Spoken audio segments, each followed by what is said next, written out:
sa last week ng testimony. Wow! Alam niyo po ang revive na tao? Hinahabol even ng financial blessing. Amen! Pero pag hindi revive, pero na naging bato pa. True. Pero pag revive siya, tumatanggap siya ng gabay sa Diyos. Amen. Tapos ang biyaya ng langit kanyang nangin sila. Hirap na hirap ka, pero sabi mo, Lord, dito ako. Pero alam ko, Lord, hindi mo ako pababayaan. Amen. Kasi kaya ka-revive, ang galing mo makipag-usap kay Lord. Ang presence ni Lord, hindi mo mararanasan sa reklamo. Ang presence ni Lord, mararanasan mo sa prayer. Sa worship sa Kanya.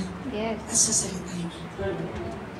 At saka alam niyo, pagka-revive ka, hindi ka, uy, alam mo si ganito, nakita mo, bakit, diba? Mapaganda yun kasi naghahanap ng asawa. Hello. Maritas ka na. Marites yan. Amen? Pero pag revive ka, iba. Hindi mo yun pinakuy. Alam mo sis, magkaasawa na siya. Hindi man lang niya naisip na hindi born again yung magpapangasawa niya. Ang isang revive na nasabihan, pag-pray lang natin siya. Kasi Amen. siyempre ang tao may freedom of choice. Yes. Ano ba revive? Kasi may freedom of choice siya. Amen. Lahat tayo may kanayang pumili. Amen. So, ang part ko lang, pag-pray siya na, gabayan siya nila. Magpakinggan niya sila.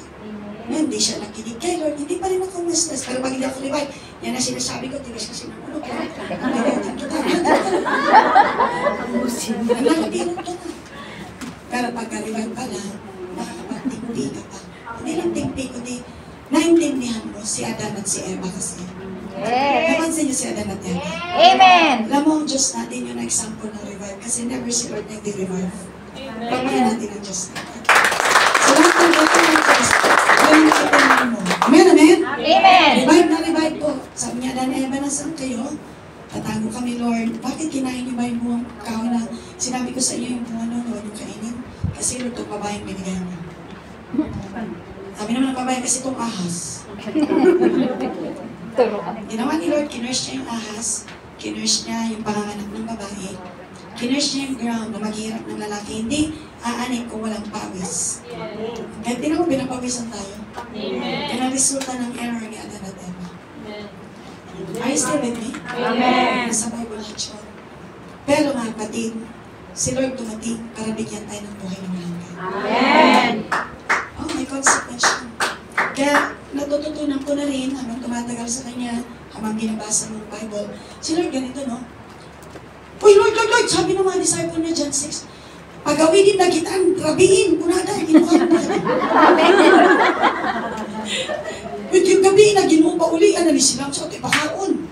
Ano ipapakain natin? Amen? Kasi mukhang may culture sa Israel, pag gumagabi, pakainin mo yung bisita. Kasi bakit ganun ang sinasabi nila? Sabi ni Lord, anong meron kayo? Sabi naman ni Andrew, Lord, ito may bata. Pero ang meron na sa kanya, 5 loaves of bread to eat. Kasi ganito lang, nung walang food, si Andrew, pagkain, sino may pagkain. Alam ko yun, yung mga matatanda, o kanya-kanya na itong puro kain. Hindi ko namigay yun.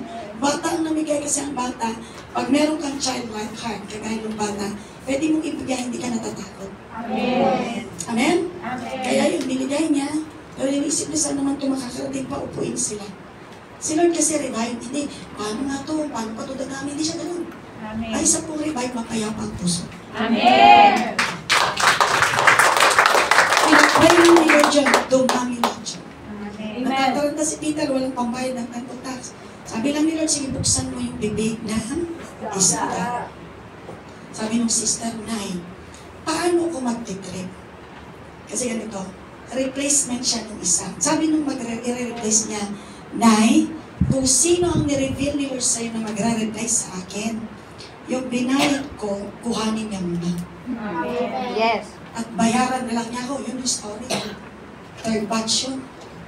Sabi ko, Lord, sino? Then God came me. Sabi ko, anak, gusto mong i-replace mo si ganito, bayad na siya.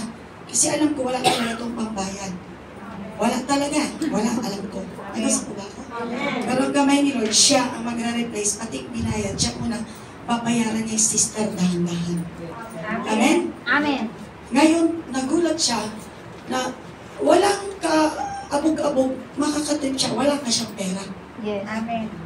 Ngayon, ang problema niya ngayon, magtitrip siya, ang tuition fee ng mga anak niya, hindi pa bayad. May kasi po ba ako? Amen. Hello? Amen. So, nakakayang mag-trip siya, walang pang tuition fee mga anak niya. Kasi yung kanyang pera, gagamitin niya pang allowance sa Israel. Amen. Parang pangit tingnan na nagpa-trip-trip ka, tapos yung anak mo di makaaral. Yes.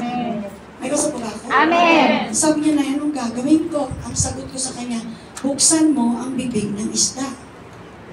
Sabi niya, Lord, paano ko buksan ang bibig ng isda? So, sino yung isda? Si Ama. Sa kaka-pray niya, sabi ng boss niya, oh, you're going already. How about your allowance? That's why, ma'am, I'm coming to you. Pero sabi ni boss, you cannot get your long service until you're done with me. Sabi niya, that's why, ma'am, I want my long service. Okay, you can get it. Kaya na-provide ang tuition fee, naka-trip siya, to God be the Amen? Amen. Isa, first time niya mag-trip.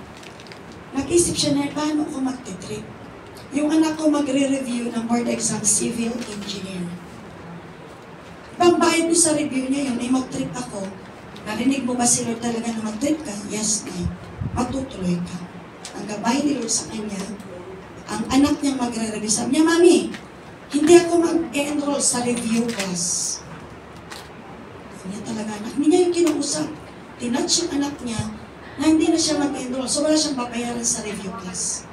Sabi ng anak niya, hihiramin ko na lang yung mga materials na mga kaklase kong nagre-review.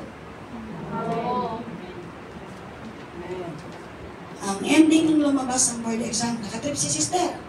Siya yung pumasa, yung hinihiraman niya, hindi bukas niya.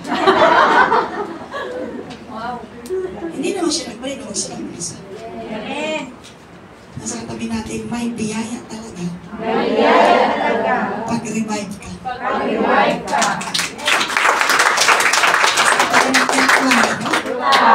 Point number 3, nag-repent ka na, bumalik na tayo kay Lord, inintay mo na ang heart of obedience and faithfulness. Inintay mo na, patuloy ka na kay Lord, ayusin mo na, tuloy-tuloy na. Sabi sa katabi natin, tuloy-tuloy na. Ano nakalagay sa Matthew 25:21? His His master replied, well done, good and faithful servant. You have been faithful with a few things. I will put you in charge of many things. Come and share my master's. Shinare ni Tatay kanina sa devotionals. Ako din, ang pangarap ko, marinig ko kay Lord John. Welcome, well done, my good and faithful servant. Kaya parati mong iniisip, Lord, today na yung last day ko. Kaya isipin mo palagi, ayusin mo. Kasi pwede, ngayon lang, last day mo sa mundo. Sasabi natin, klaro. So kung gano'n naisip mo, last day mo na, edi ang puso mo ipapalinis mo kayo. Manonotice mo, dati moody ka, hindi ka na magiging moody. Kasi inisip mo yung word ni Lord na well done. Alam niyo yung mentor namin na si Ronald Rami. Ano, good looking po yan, magandang mga. Contemporary nga si Fernando po. Mga artista yan unang panahon. Sino dito mga Fernando po? Siyempre yung kainan natin sila dito. Tayo lang. Yung mga new generations. Hindi ko na rin kilala yung mga kusino yung artista ngayon. Pero hindi nila alam yung kilala natin. Parang alala ko nung sabi nung isa yung alaga mo, kamukha ni ano. Sino ba yung unang Wonder Woman? Hindi nyo rin kilala, no? Ha? Kasi yung pangalawang Wonder Woman ay si Gal Gadot. Pero may unang Wonder Woman. Amen? Yung Amerikana, talagang blue ang mata ko. Si mamaya maalala ko yun. Alam niyo, nung nag-uusap kami, hindi alam nung new generation yung luma. At yung luma naman, hindi niya rin alam si Gal Gadot. Ganon yung story. So mga kapatid, namatay po yan si Ronald Rami. Nasa kabao siya. Sobrang revive kasi kahit picturean mo siya, para lang siyang tulong. Sabi sa'yo pa, nakapahiyong binaw. Para lang tulong.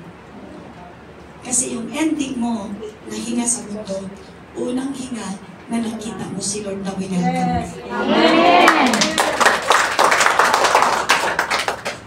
Kaya yung ending paghiwalay ng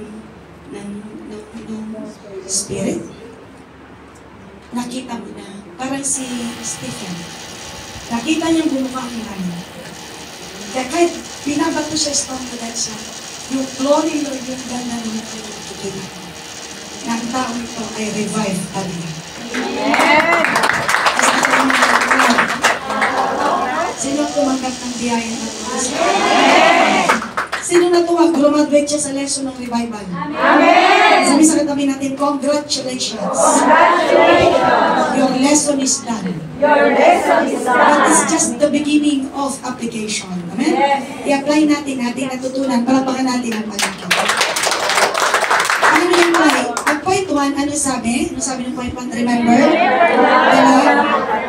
Yeah, that's first. So remember the love and passion you had for God when you first experienced revival. Yun ang palagi mong i-meditate. Isipin mo yun. Para palaging revival ang nasa heart natin. Amen?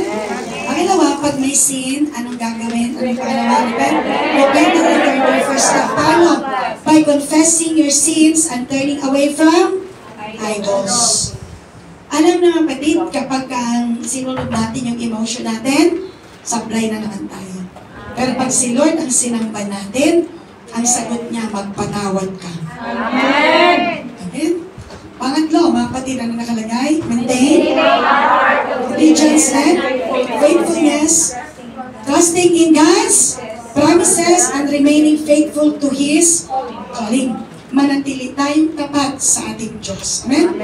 Guys, sabi tabi natin, kaya nga, kailangan kita, kapatid. Kailangan kita, kapatid. Bakit mo sinasabi yun?